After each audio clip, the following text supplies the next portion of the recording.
بسم آب وولد ومنفس قدوس أهدو أملاك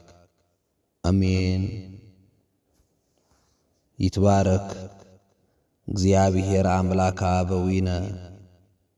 ስቡህኒ ውእቱ ወልዑሉኒ ውእቱ ለዓለም መፍቀርቲ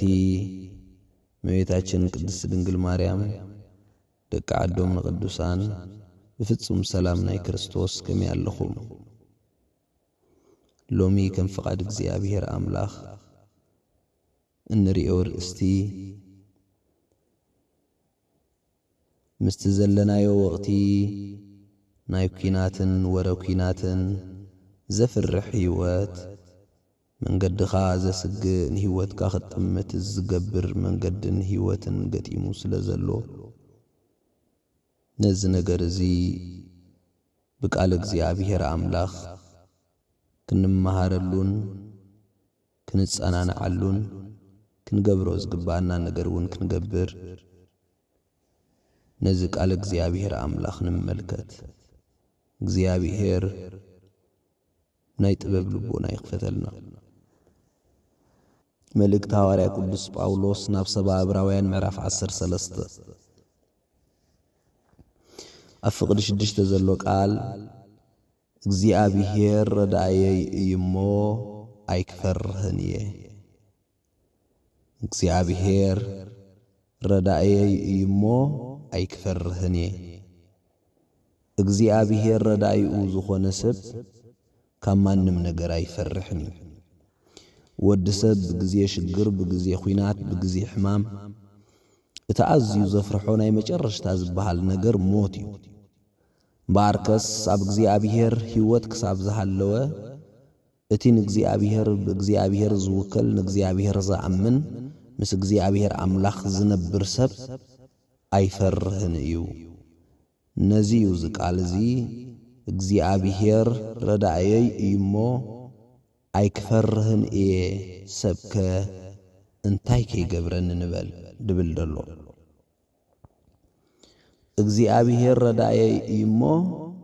አይክፈርህን መቸም እግዚአብሔር አምላክ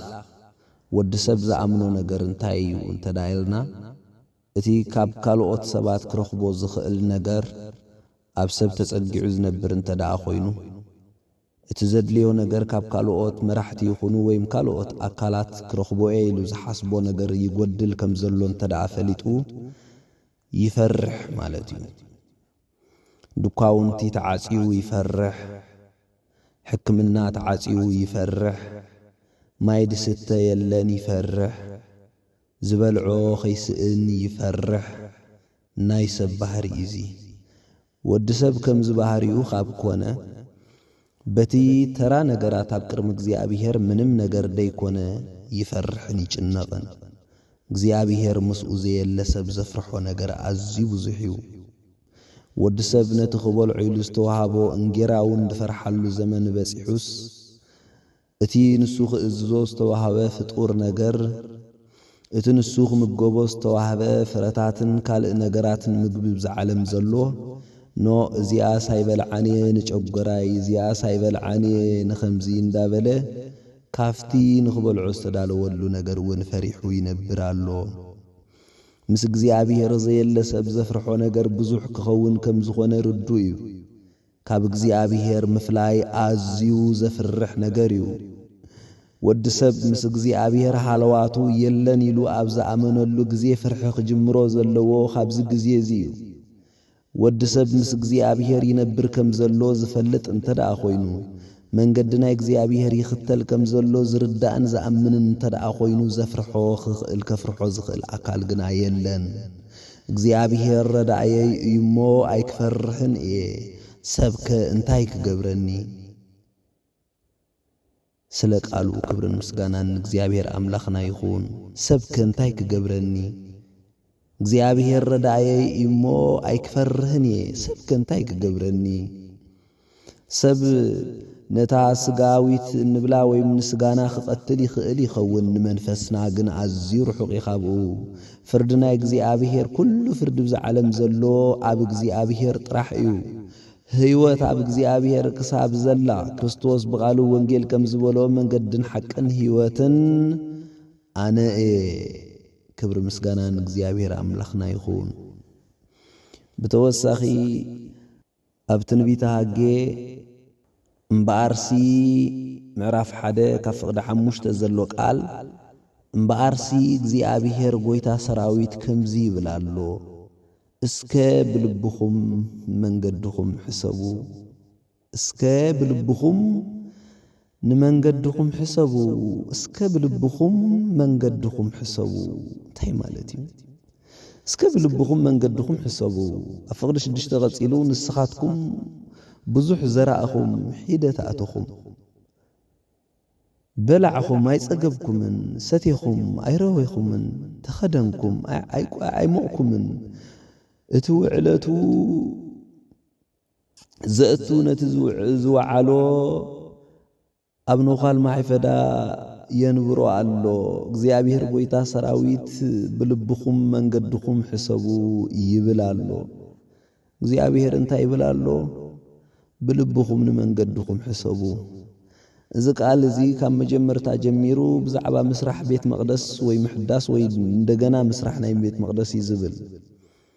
ብዛዕባ ቤት መቅደስ ከም በሐድሽ ክስራሕ እግዚአብሔር ዝሃቦ ትእዛዝ ይዝብል እግዚአብሔር ከም በሐድሽ ንቤት መቅደስ ንምስራሕ መቅደስ እግዚአብሔር ክንብል ከለና መቅደስ እግዚአብሔር በመጀመሪያ ሰብነት ወዲ ሰብ እዩ ንሕና ናይ እግዚአብሔር አምላኽ ቤት መቅደስ ኢና በቀዳማይ ደረጃ በብተርቱ ክንሪኦ ከለና በቀዳምነት ሰብነት ወዲ ሰብ ናይ እግዚአብሔር አምላኽ መቅደስ ያ በኻልኣይ ደረጃ ማህበረ ምእመናን ቤት መቅደስ ዮም ብስመይ ክልተ ወይ ሰለስተ ዝተኣከብኩምሉ ኣነ ኣብ ማእኸልኩም ኣለኹ ብዝበሎ ዘይሕሱ ቃሉ ብሳልሳይን ናይ መጨረሽታን ድማ ህንፃ ቤተ ክርስቲያን እዩ ኣብዚ ሰዓት እዚ ብዙሓት ህንፃታት ናይ ቤተ ክርስቲያን ተሃኒጾም ኣለዉ በብቦትኡ ሰማይ ጠቀስ ዝኾኑ ቤተ ክርስቲያናት ተሃኒጾም ኣለዉ ወዲ ሰብ ግና ይተሃንፀን ወዲ ሰብ ግና ይተሃንፀን ቤተ ክርስቲያን ንወዲ ሰብ ክትሃንጾ ኣይከኣለትን